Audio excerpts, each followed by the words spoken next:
Pagbasa mula sa aklat ni Job. Ito naman ang tugon ni Job. Matagal ko nang alam ang mga bagay na yan. Ngunit sino bang matuwid sa harap ng may kapal? Mayroon bang maaaring makipagtalo sa kanya? Sa 1,000 niyang tanong, walang makakasagot kahit isa. Ang Diyos ay matalino at makapangyarihan. Sinong lumaban na sa kanya at nagtagumpay? Walang sabi-sabing inuuga niya ang bundok. Sa tindi ng kanyang galit, ito'y kanyang dinudurog.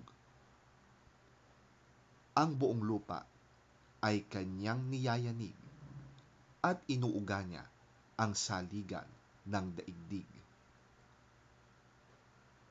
Maaari niyang pigilan ang pagsikat ng araw, pati ang mga bituin sa kalangitan. Mag-isa niyang inilatag ang sangkalangitan. Kanyang tinapakan ang dambuhalang karagatan. Siya ang gumawa ng mga bituin sa kalawakan, sa Oso, sa Orion, sa Pleiades, at sa mga kumpol ng mga bituin sa katimugan. Makapangyarihan niyang gawa ay hindi maunawaan. Ang kanyang mga himala ay hindi mabibilang. Siya'y nagdaraan, ngunit hindi ko mamasdan. Siya'y kumikilos, ngunit hindi ko maramdaman.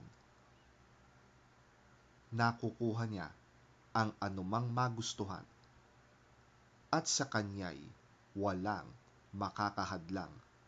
Walang makakapagtanong, bakit mo ginawa yan?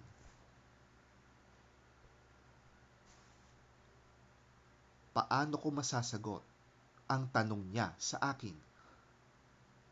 Maghahanap pa ako ng mga salitang aking bibigkasin.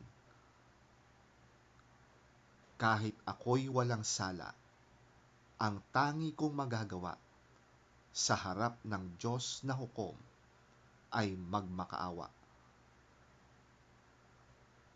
Kahit bayaan niyang ako'y magsalita, hindi ko rin matiyak kung ako'y papakinggan niya.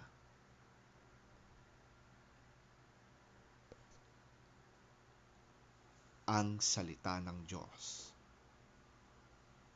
Salamat sa Diyos.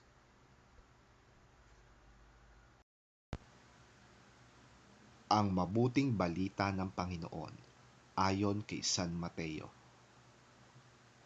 Papuri sa iyo, Panginoon. Nang mga sandaling yon, lumapit kay Jesus ang mga alagad at nagtanong, sino po ang pinakadakila sa kaharian ng langit?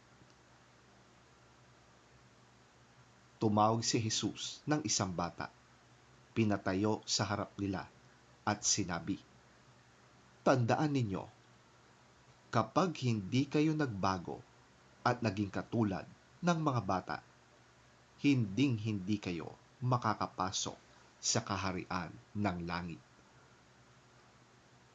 Ang sinumang nagpapakababa na gaya ng batang ito ay siyang pinakadakila sa kaharian ng langit. Ang sinumang tumatanggap sa isang batang katulad nito, alang-alang sa akin, ako ang kanyang tinatanggap.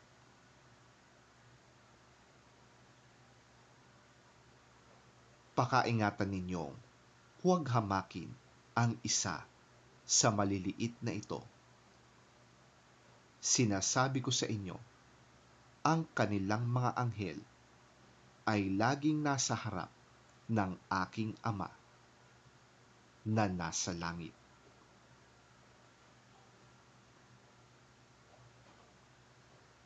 ang mabuting balita ng ating Panginoon. Pinupuri ka namin, Panginoong Hesukristo.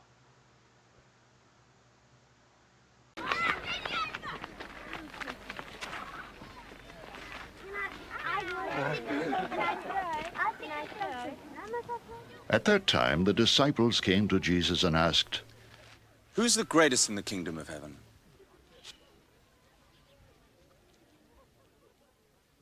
He called a little child and had him stand among them. And he said, I tell you the truth. Unless you change and become like little children, you will never enter the kingdom of heaven. Therefore, whoever humbles himself like this child is the greatest in the kingdom of heaven. And whoever welcomes a little child like this in my name welcomes me.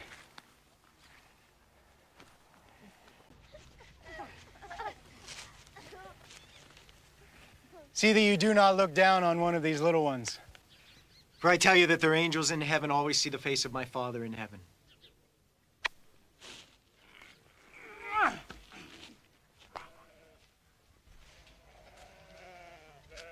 What do you think?